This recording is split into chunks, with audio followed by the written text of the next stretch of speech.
前面什么干扰？是这。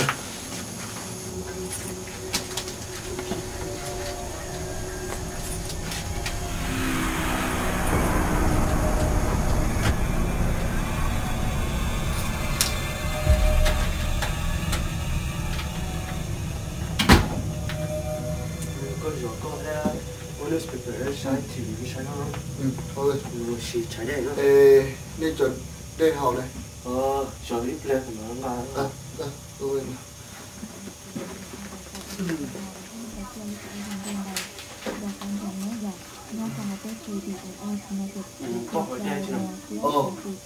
Của hôm nay đã tỏ mà. Cái sự công trình tỏ. Tôi thả trời như có nó phải hoa quả số của lá nó theo giá trị của hai lĩnh chồng sau lần lời ở chỉ có một lần anh xin nó có tiền để ăn rồi lò đầu tiên nó khá điểm đó nè tôi thấy nó chỉ là về cho nên lúc bây giờ ở ít là ta đi học trong xe tầm màuที่มันบอกเชียร์แล้วก็เอาถึงตัวได้แล้วที่เตี้ยมาเลยจะเป็นหายจากไปอ่อนให้วันที่เป็นอินได้แต่ขนาดโดยทำหมวกของที่ตั้งเนี่ยจะติดไปหาสุขของแท้เสียอิตาลีหายจากอินเมื่อตาเรามองที่มันได้เชียร์แล้วก็เอาถึงตัวได้đã căn chồng cho cùng cho bé đồng hoàn đại cho nó là không có nên cái cho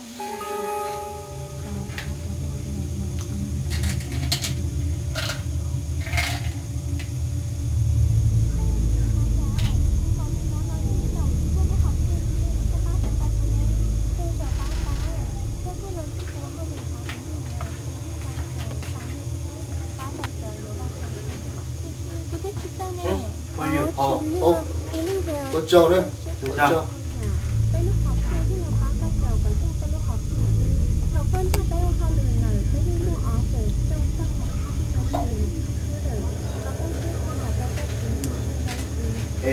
Có chỉ tao mua con đẻ rồi. Tao mua này. Có chả nè. Xài cho sư. Chỉ mua được đó có giá nào thế à? Chỉ mua cái tiền. Xuống này sao? Chỉ mua cái tiền đi theo à? Chỉ mua này. Có chả con giá tao đi không?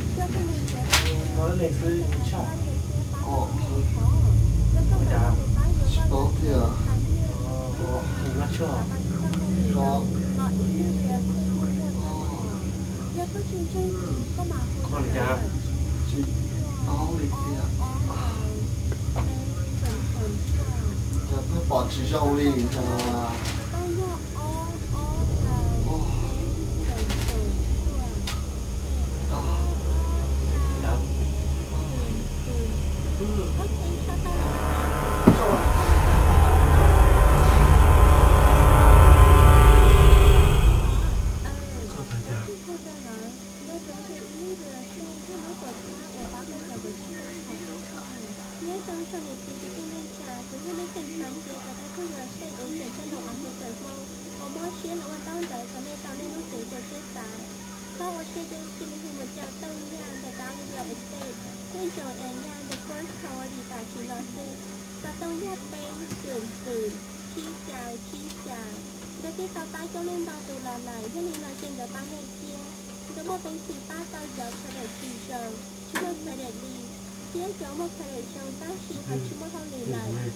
Chả.